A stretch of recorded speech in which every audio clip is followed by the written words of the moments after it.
So we are on Sales Leadership by Keith Rosen. Yep, We're on chapters 4, 5, and 6 today. we are.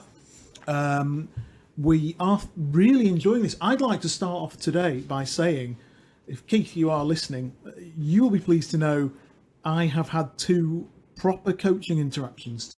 I heard you using it, actually. Yeah, and I've really tried. Not with a salesperson as well. Yeah, with 2 different colleagues. Yeah. And I've got to say, Keith, you've really got me going here. Do you know, as much as anything, it's sometimes nice to have a different strategy. Yes. Great stuff. So as a result, I'm very enthusiastic about today. Chapter 4 is how to coach in 10 minutes or less. So what did you make of this one, Mike? My kind of chapter, really. I've got to say, I think that this is a bit more real world, isn't it? That's what we both like about the book. Yeah, but this is a bit more real world, even more. And I don't know whether it's this chapter or another one where he talks about situational coaching. Now, somebody phones you with a problem, and it's not part of your weekly sit down. This is where you get stuck into it. But I mean, as you said a moment ago, what Keith talks about, a bit too long for my liking actually, but what Keith talks about for a while is, he said, if you're chief problem solver, you'll always be chief problem solver. Agreed. And you'll never create any leverage, is what he's saying. Yeah. And he's saying, actually, if you teach people how to do it, you've got leverage. Because once they know how to do it, you don't have to tell them again. Yes, if you... And I think there's one point where I think he uses... I got it in my head that there's the use... Here you go. It can make the difference between developing a mediocre team of dependent transactional order takers. That word dependency was like a real jab. I think it is for most sales managers, isn't it? Yeah. I'm always careful, actually. Anybody that's been interviewed by me will know this. I never actually ask the question I want the answer to. Yeah. So I always ask a different question to try and... Because I think if you ask a straight question when you're interviewing, you can easily get an interview answer. An edited answer. Yeah. Whereas I really want the real answer. But I think what I will do is, the way I'll probably do it, is quite often the candidates will have a deal on their CV, won't they? So they'll say, I sold a, $200,000 piece of software to Asda. Yeah. Or whatever. I'm going to ask, in the same way that would do the salesperson, what the sales manager's interaction was with the salesperson who closed that deal. I think that's the way to understand it. Because I think if you're going to say to a client, to a candidate that you're interviewing, are you chief problem solver or are you a coach? The candidates are all going to answer coach. Because that's the answer that they should give you. Because I think a part of it is, without getting too off track, is that actually I find when I interview people, they're not consciously aware of how they do things. Yeah, well, particularly when you're getting people in sales leadership positions, because they're competent at that point. And it takes it into what you were saying just a minute ago, that reading a book like this is the first sales management book that we've read.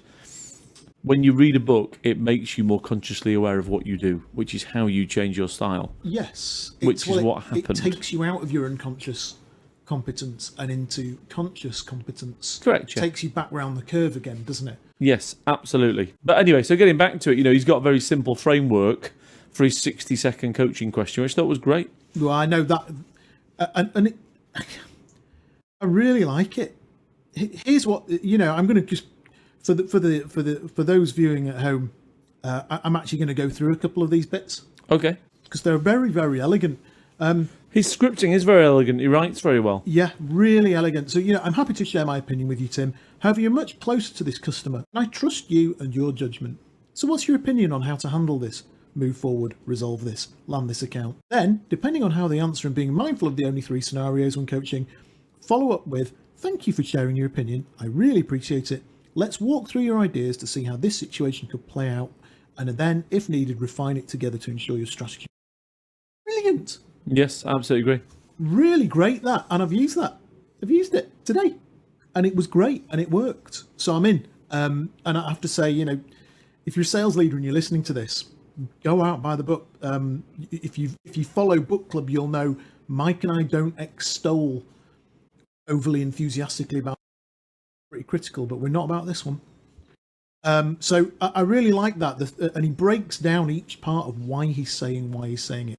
So, for example, the fact that he uses the word opinion. Oh, I was going to say that. Ask for an opinion, not a solution. Yes. He's very careful. He's very carefully written. Very careful. Because you might kind of think of this guy because he's into very careful use of the language, precision usage, isn't it? Well, it says here, like surgical precision, leaders must be mindful of the words they use. Yeah, absolutely. He's 100% right about that. Correct. I think that little distinction is so subtle but very powerful. Really liked that. Ask for opinion, not a solution. And he basically points out, even if somebody might not have an answer, they most certainly have an opinion, because an opinion isn't right or wrong. Love that. What do you make of that? Yeah, well, I've just said I agree with it. I think the next bit that he talks about is impromptu situational coaching. This is what I was talking to you about at the start of the book. Go on. Well, so very often you've got a weekly slot to do some coaching. But that's not real life. Well, also, so often, how many people have really got a weekly slot? More often than not, they've got a weekly slot to give somebody some shit about their pipeline. Yeah, and what the sales manager wants is somebody to call them when they've left their meeting. Phone me when you've left them, tell me how you get on with them. And then that's the space for coaching, isn't it? Whereas actually what Keith's done here is said you've got issued ABC, always be coaching. You've got situational coaching is as important as scheduled coaching. And that's the next bit that this goes on to. And I like that, actually. He talks about scheduling coaching. No, I actually about the fact that coaching never stops. If you're a sales leader and you're talking to salespeople, how often have you done it where you've heard a consultant in a room and you've given some on-the-spot coaching when they've made a bad call? Christ, how many times have I done it? A billion times. How many times have I done it where they've been on the phone? That's what I mean, yeah. And I've heard what's been going on the call, and I've written down on a piece of paper what for them to say what they need to say. Correct, yeah, 100%. You're like some mad football manager in his tracksuit. But that's what I mean about situational coaching. Keith's saying it's happening right now. Yeah. So we've got to act on it like now. And then he says that coaching never stops. And I always think the golfing analogy is a good analogy, actually, because the golfers are constantly being coached on their swings. Yes. All the time to keep them in the right lines, basically. And that's what Keith's saying here. He's saying, it doesn't matter how good you've got to keep getting coached to stay good. Yes. I like this bit about meetings. Well, page on. So I'm on 76 here. Okay. Your meetings suck. How managers facilitate influential, productive meetings. And he talks about the mundane meeting. And, that's been a pain. I've been there. We've all been there and all sat in them. Well, when I worked at NEC, there was 13 or 14 sales guys in a hot room in Cambridge on a sunny afternoon. You literally were struggling to keep your eyes open. Oh, well, look! Do you remember the Howard Jackson quarterly meeting? Oh, that was torture, wasn't it, really? I used to actually physically feel unwell. Why? Because of the pressure? Because of the pressure of those meetings. I always did so well, it didn't bother me. Well, I always did so well, but the pressure of them. Yes. Well, this is slightly different, though, isn't it? Because that was just a presentation of numbers, wasn't it? Yeah, but it was the scrutiny. The better analogy for you, actually, I think, is when Dave Shields or Steve Griffith used to go through your followers with you. They didn't coach you, they directed you. Or when I used to go through stuff, I didn't get coached or directed, they shouted at me. You were just told. Yes. Yeah. What he's talking about, I think we run meetings even at RC, where you look at the meeting, and I remember you and I, as leaders, remember once me and you sitting down and having a cup of coffee and us saying, Christ, the quarterly meeting. Yeah, but that's the problem with the quarterly meeting, though, isn't it? Because all that is the presentation of figures. That's not a coaching session. And in fairness to Keith, that's not what he's referring to, actually. Correct. So what he's saying is, for example, a team meeting. So he talks, he goes on later, doesn't he? I think he's talking about bid review, really. You're all right. I think that's analogously what he's talking about. Yeah. This is a bid review meeting, and he's got a situational bid review, hasn't he? So you create a strategy to close your client, and then he's not. He's actually talking about team meetings. Yeah, but I think they're different because where you've got a team in the room, not a one-on-one coaching scenario. Yeah, but at some point people have got to present the numbers in a sales meeting, haven't they? Yes. And that's boring irrespective of how you do it. Yes. I'll tell you what I didn't like was this bit here about reset the expectations of your meetings. I just didn't like the way this was worded as a template. I'm committed to creating an environment that fosters trust, positive collaboration. Yeah, I hated that. And I just thought this feels grovelly to me. And maybe my ego's getting in the way there because I don't colleagues. It's interesting. I put that later on. At some point, that within a sales function, it's not actually a democracy. It's not a democracy. No. It's an autocracy.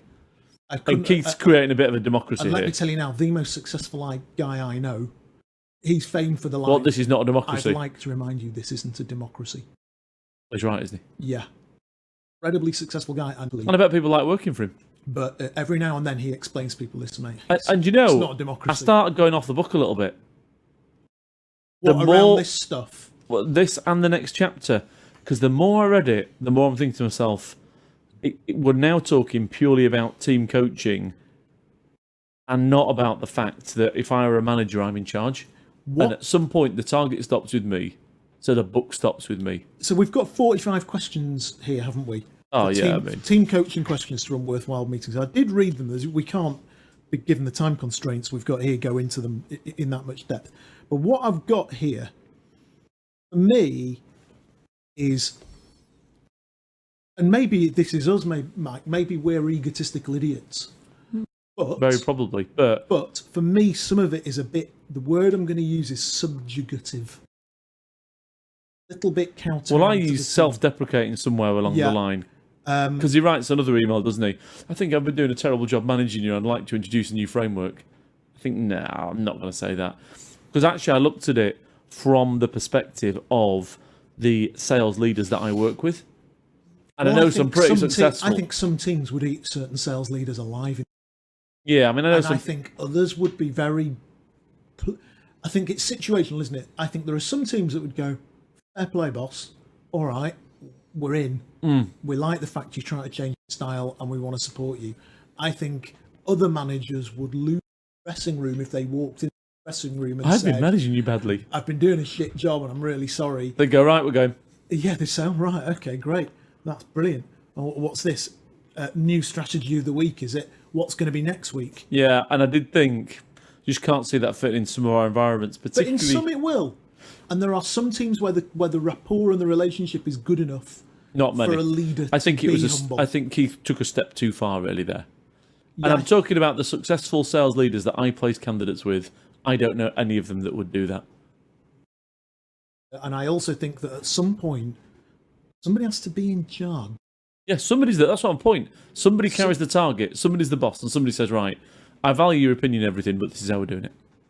I value your opinion, and I'm going to do your best to make this all and I about will listen to you. And I'm going to do my best to make it all about your opinion, but at some point, if my opinion... Yeah, I'm in charge. Now, Keith's going to come on the show, and maybe that's a good one to note.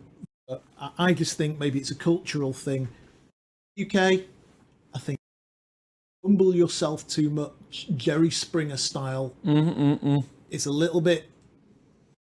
For me, maybe that's a little bit California. There's a lot of people that our clients, the hiring managers, they're alphas. I agree. They're not necessarily gruff and aggressive, but they're alphas. And a lot of the people we work with are pack animals. Yes, and the alpha ends up at the top. And if they think the alpha dog is weak, they will eat. Right. Or they'll oust him. And I think, come on, Keith, you're getting a bit left here now. It's not the council. You know what I mean, though? It's not Leeds City Council. But I thought I totally get it. I totally get it. And it's just a little bit too coaching. I like his sentiment. Well, the other thing that he didn't do actually was he didn't actually give me a framework. Could you sit down with your team and say, listen, guys, I want to make the meetings a bit. Yeah, give me some feedback on what you want to go through. So I want a bit of feedback on what you want to go through. Here's what's going to happen. These meetings are going to be much more about you guys now. So that's how it's going to be, and I need you guys to work harder now as to what you guys are going to do to fix your problem. Here goes, let's try it. Whereas I think throwing yourself on the floor, saying I've been doing a terrible job. Yeah. I just thought it's too much. Too much for me too. And then we've got chapter 5. Yes. Tools to manage the coaching process and assess results. Like this coaching prep form. Yeah, absolutely. I mean, this is what I was talking to you about earlier, the coaching prep form. I think it's good. Yeah. And he gives this analogy of this coachee. Interestingly, I worked with a coach a few months ago. Okay. Who I fired. Just apropos nothing. And actually reading this really hit a spot for me. Because I was working with this coach, and there was some really good stuff came out of some of the coaching sessions. Very, very well respected in the NLP community. Got inside my head, worked through a few things. But on the second session, I was like, boring me now. I'm not getting anywhere with this. And this isn't really driving me forward. And actually, when I read this, I realised maybe actually what should have happened before that coaching call, much more tight agenda. Right. And a much more tight framework. You know what I mean? And I really liked the simplicity of the initial coaching prep form. So, date, name, time and date of next meeting. 1, achievements. What I've accomplished since our last meeting. Each wins, actions, insights, improved attitude, personal and professional. 2, focus of this session. I want to use my time with my coach too. List specifics. Do you know, as I was reading this, do you know what I thought somebody should do? What? I thought somebody should incorporate that into a HCM system. Yeah. Well, I do really nice process. Well, we obviously it's use IP. We use a workflow system, don't we? Here. Yeah. I actually thought when I read that, I'm going to create a workflow out of that. Yeah, really nice to make sure you keep stepping forwards, and you could gamify it a little bit. And his point is very bang on about coaching versus reviewing. Well, that's Is that in the next I chapter? don't know, I but think that's what I was referring to in terms of the sales meeting. Because I think, we have these sales meetings where you put your numbers up. That's just a review on what you've done. There's no coaching. Doesn't matter how you create a meeting, you can never coach in that. It's just a review of your numbers, isn't it? Yeah, and if you do 4 of those a year, actually that's 4 working days. That's best part of what 2.5%. But that's every single sales function in the world, isn't it? Yes, that's just completely dead time. Yeah, you do the same as me, right? In which the underperformers feel sick and the overperformers swagger around. You do the same as me. You go out to meet a client, you stop for a brew, you walk through Costa, you see the laptops because there's laptops there, and there's 2 people sat opposite a table looking at a spreadsheet. That is not a coaching session. No, it's just some guy giving somebody else I've shit. met you somewhere on the M6 to see how many taps you've sold. To put the fear of God into you about your pipeline. And the fact that you've got some industrial shower units. Yeah, exactly. But that's exactly. But then he's also, I think Keith's right, by the way. Bang right, and he's also talking a lot about actually things like quarterly real performance reviews. HR reviews. So you used to have that review. I've had it where you'd have a review.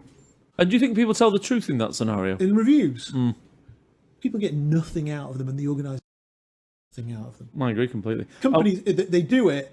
It goes in a HR file in a HCM system somewhere. The HR team have done their compliance bit. Nobody gets any value. And what do you think about the fact that Keith now refers to himself as a coach, not a sales manager? Well, we talked about this, didn't we, last week? About actually. I'm not fond of that, actually, I must say. Well, I'm a sales manager and I'm here to go through your some coaching actions with you. All right, but it's a bit like, I don't know, Leeds Rhinos have got Kevin Sinfield, he's director of rugby, and Dave Ferner is head coach. But it's slightly different, isn't it? No. So, hold on a minute. The same? Kev claims he's the one that's responsible. He's director it's different of all rugby operations. Yeah, it's different because you've got 2 people. Right? But let's take a sales team. Like you've got that client you recently, really good client, know them well. They've got the MD, and then they've got a sales director, and they've got sales managers. And you've actually placed the sales manager there. His job is to get the best out of that team. It is. So is he the sales manager, or is he head coach? Should his job title be head coach XYZ? Well, it's a moot point, isn't it? I think it should be sales manager. I think at some point, you've worked for companies, I've worked for companies. We don't anymore because we don't work for anybody, if you know what I mean. We've got no bosses. And I think actually a lot of the people that we work with want to be managed by somebody. And I think the word is managed. Okay, so let's try this. And I'm just toying with this. Job titles to distinguish semantically the importance of actually being a sales coach. So how about team leader and head of team performance? You could do. I mean, that's the only way to do it like he wants to do it. Would people apply for those jobs? The ones that didn't want to carry a target, would you? Because I think if you're going to do that... I don't think anybody would apply for those jobs. Well, I think what you would get apply is you'd get... So we both know somebody actually who's worked... You placed him in 1998 and his first name's Ian. Right. Who has just left a very big company. Yeah. Great bloke. So he's looking for like a few days consultancy. Yeah. What a coach would he be? Well, 2 days a week? Well, 3 days a week? Coach he would be? Would he be chief problem solver, or would he be a coach? Oh, I think you'd employ him as a coach. I think you'd take a retired salesperson, sales leader, whatever, and employ them as a coach. Your job is to coach. Your job is to shout at people. Your job is to manage, strategize, tell. Your job is actually... So it's a bit like in football, they actually have coaching staff and the manager, don't they? Correct. Yeah, correct. Whereas actually Keith wants somebody to do both. So they have or in the NFL, they have the quarterback coach, they have the running back coach. I don't watch that. Yeah, I don't watch that. No. Anyway, Right. so and then he gets into executive coaching pre-prep call form, which is pretty lengthy and takes up several pages of the chapter. And then he starts talking about, are you reviewing results performance, which I thought is very, very good distinction, isn't it? Results or performance? that's what we've been talking about. Yeah, that's why I've been talking about it. And then the next document I really liked was his coaching action plan. Well, as a document, I wasn't that much in love with it, but I like the fact that it's a document. Yes, I think people need to write things down and do them. Yeah, particularly if it's I'm going to do it. Great idea. Oh yeah, wow, boss! I'd never thought of that before. I'd thought of it. Great, brilliant. So you're going to do it then? That element of accountability. Well, it's accountability, and you are cementing it in your own mind by writing it down to do it, aren't you? Yes, the physical act of writing it down. In essence. I tell you what has never failed to surprise me, and will continue to do so with salespeople, is a lot of people will agree to do things that actually, when it comes to doing it, they wuss out. Really, people wuss out. You get all these candidates that are full of bravado about handing the notice in, and then they'll work 3 months. Yeah, but I'm sure that happens in a sales scenario. I'm going to ring the client, and I'm going to ring this client, and I'm going to tell him we're not going to stand for his suggested contract amendment. And I say, brilliant idea, Jonathan. And I'm going to tell him. I'm just going to explain to him. And then we speak in a week's time. That the clause is uninsurable, and that we can't get insurance, and therefore we. And then me and you speak in a week's time. How do your call go? Wow, not quite like I thought it would actually. You wussed out. That's because actually, you've got a mealy-mouthed sales exec who has a tendency to mince his words at the final moment. Then, as the coach, it's your job to get him to admit, well, actually, sometimes I will say what I really want to say. And I thought this was a good part of that. So here's the thought: observe your people perform so that you can actually transform, so on and so forth. I really like what page it. Are you on here now? It's 95. I really like it when I speak to clients who are out on the road with their salespeople. Because I think there's no way you can really coach somebody until you know how they act in that scenario. Well, I know of one salesperson who is signing right now. Who claims that her boss has been to one meeting with her. And then her boss directs her, and her boss is directing her without. Direct. What does he do? Shout at her? Just shouts, just gives a shit. She's resigning. That's funny, isn't it? Yeah. One meeting in 2 years. And that individual concerned is incredibly gleeful about that. Well, let's say that sales manager was trying to coach that person. Yeah. How could he actually coach her if he can't see what she's like in front of the clients? Has no idea. Because he has no empathy. He has no empathy with how she operates. No. Has no idea what's going on. Never goes out with any of the. What does he do? Sits in the office. Shouting at people. Looking at spreadsheets, bitching about Salesforce hygiene. Fair enough. But that's the point. I like it when they get out on the... And that's the end of the chapter, actually. Yes. Wow. And then we're into... I made an interesting comment here on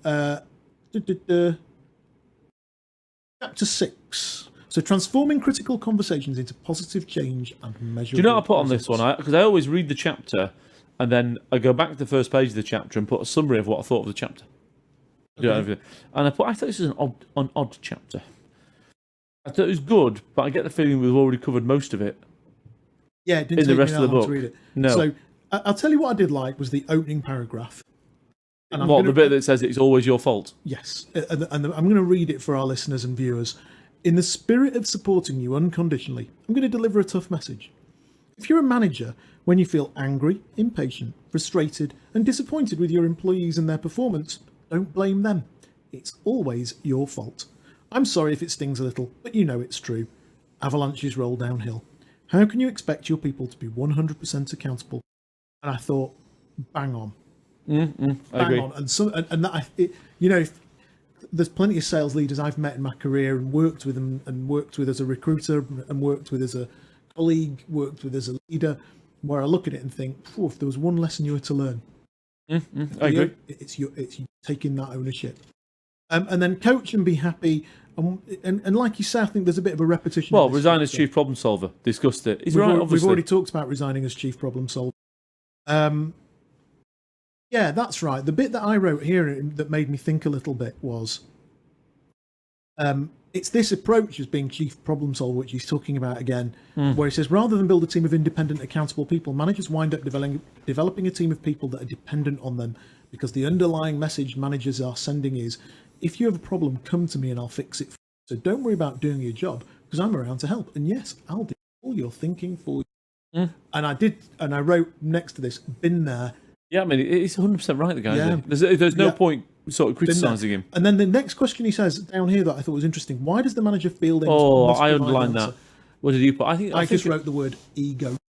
Funny notes. Yeah, All right, ego, yeah. yeah. I just thought, why do people two things, do it? actually, I think. A, ego, and B, they know they'll get the result. Ego and fear, both of which boil down to ego in the end. Yeah, but there's a lot of it, isn't there, where if you know you can get a result, you think, I'm going to get the result. And I think that out there in the field, with a manager managing a team of salespeople, the managers are under a lot of pressure to get the numbers over the line. Yes. Now, Keith, it's all right In the real world. In the real world, it's all right because Keith works in this beautifully perfect society where everybody's so far ahead of target. He can just leave his managers to train. Oh, if they don't worry. If they don't get it right, it doesn't matter because they'll get it right next time. But that's not where everybody really lives, is it? A lot of the sales managers live under a lot more pressure than that, I think. Yes, and in our universe in particular. Yes, well, in all universes. I mean, think how competitive is it going to be selling, working for Rent-A-Kill today? It's going to be fairly competitive, I reckon. Absolutely. And fairly pressured. Yes, but I think in our universe more so, because if you look at the salary levels of some of our... Well, they're paid to get results, aren't they? They're paid to pull off miracles. I think there's a lot of price inflation in our market at the minute anyway, which will get nailed a little bit. Yeah, there's price I inflation. think there's some easy jobs out there. Of course there are. You know, how Which aren't a hard is miracle. it to be a sales leader at, I don't know, Box. SAP? Well, how hard is it at Box? So how hard is it going to be at the next security thing that's The flying, next or shit hot security. the company, next correct. BI You really vendor? need to coach your people to perform. I mean, so tip from the coach is let your people do their work. Let your people do their work. See principles 1 and 2. I mean, he's absolutely right, but he does live in a really perfect world. Yeah, I like this sort of where he's done almost like a little juxtaposition between the manager's mindset and the coach's quiet internal reaction. What page are we on? We're on page 100. So the manager's mindset, giving the answer is giving value. If I don't, then what good am I to my team? Coach's quiet internal reaction. Great. I don't have to do the work or think for myself. My boss is going to do it for me. Do you really think they think great? Subconsciously, yeah. I don't. I think subconsciously sometimes people do. I think you teach Maybe it's down to the individuals. phraseology that a psychologist would use. Having done this myself and having been deeply bloody guilty of it in the past, is teach learned helplessness. I can see that being the case. You develop learned helplessness in the individual because you coach them. They then cease to think. They get up in the morning. They know it's okay because Johnny will have an idea. Then I'll sit in a room and we'll all pontificate with each other. Johnny will come up with a solution and I'll write it down word for word. I'll go do it and then I'll take... I think you're thinking about one particular individual, actually. Yes, but I think that happens a lot. Probably, possibly. I don't know. It's interesting because I was playing Lego with my 2 daughters this weekend. A 9-year-old, she doesn't want you to do the Lego. She wants to do it. My 5-year-old, she do it wants for me. she wants you to do the Lego, then play with the toy. And I just think that's individuals, though, isn't it? Yes, some people want to be coached. Some don't. Correct. Maybe Keith should have put a coaching measurement tool. Almost a matrix that Yes. says, well, how do you know how coachable and how do you know how much coaching some people need? And equally, should you really be hiring people that are coaching? Well, we said it all burdens? comes down to hiring, didn't we? Yeah. Further on in the book, Absolutely. earlier on. Absolutely. And then another line that I really loved here, tip from the coach. I shared my bulletproof 60-second coaching strategy that refutes the myth that the vital lesson you hear is can't scale dependency. Yes, absolutely, Great line. 100%. Yeah, you can't scale dependency. Great Absolutely line. right. You cannot scale dependency. Loved that. So what's your thought on scripts then? Are you creating dependency on a scripting system?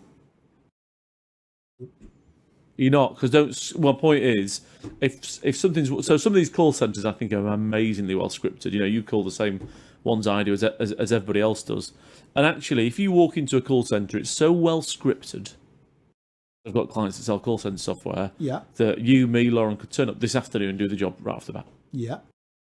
So actually, the script creates a dependency point. But you're paying peanuts with scripts. But that's fine. But my point is the script creates a dependency point, and actually the script is just repeatable IP. All you got to do is publish it again. Yeah. So you can scale dependency if you've got the underlying framework that allows you to deliver it. Okay. What? Dependency by design. Yes. So the SaaS software market. With a puppy dog sale, what's that? That's just dumbed down the thought process, isn't it? To make the selling situation easier so the salespeople don't have to think as much. You know my view on this. I believe that we're in an era of weak salesmanship. So this is my point. There's a dependency on the mechanism, isn't there? So actually, is the IT industry creating scalable dependency? Because it's all right for Keith, but Keith's thinking about only hiring clever people.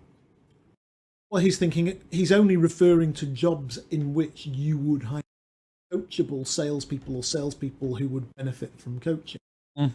What's actually happening is that one of the reasons that sales development representatives aren't wanting to do the work anymore is because people are trying to scale dependency. Correct. So in a lot of SDR jobs now, it's all about Marketo, Pardot, that's my point. Marketing automation, sales automation, scripting, rushing the life out of these kids. Companies, as I pointed out, companies have only got themselves to blame when they're paying over the odds for old, knackered salesmen. Because they're not creating anything from... Because they've not got a youth team.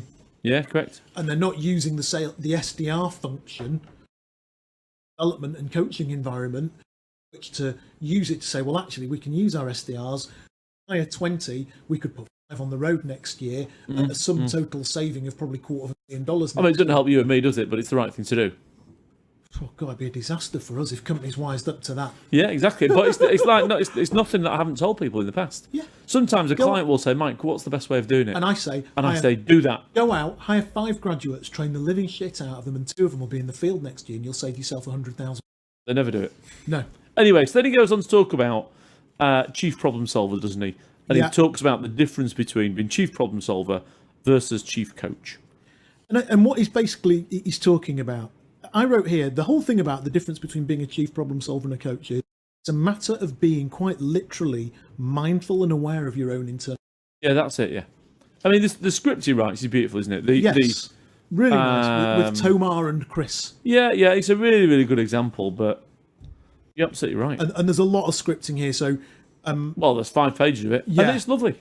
Yeah. It's like a film script. There's one point during the script I wrote, as I was reading it, I found myself jumping into Tomar. Why? I don't know, I wanted to nail him over something. And I laughed to myself. I was like, yeah, I'm still chief problem solver in that particular instance. But we have got page upon page of scripts here that are worth reading.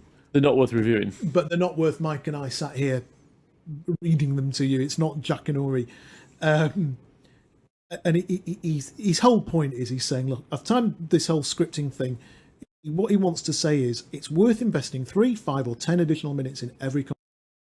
Solve the situation completely instead of having the same conversation. Do the math. Got an S there. I think you could do. Oh, it's a very American thing, isn't it? I think you could do a lot worse if you're a sales manager than just having it in your mind all the time. I'm always coaching. Yeah.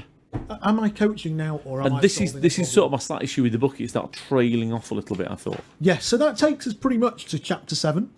And the end of another week of book club, and that leaves us 2 more episodes of review away from the Q&A session with Keith. Right, so we need to crack on. I mean, I've actually read 7 and 8 as well. Yeah, so we'll do the next, basically half of the book over the next 2 sessions. What I would like to say is, I'd like to hear from everybody at home listening, reading.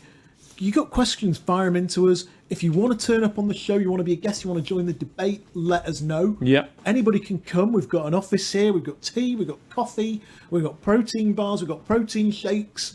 We've got all sorts of stuff. So if you want to come down, be on the show, join us whilst we're reading the book, feel free. But most importantly, we do have Keith Rosen on the show in not this week, not next week, but the week after. It will be a full Q&A session with Keith via video link. It's going to be like Sports Personality of the Year when I say that.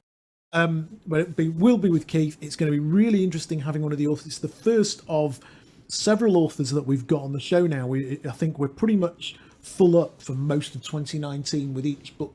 That's cool. Now and authors, yeah. So pretty exciting times. So if you've got questions, do send them, and we will endeavour to ask Keith when he's on the show. You know, I know I'm a bit sort of critical of a lot of these books, and I've been a bit critical of Keith today.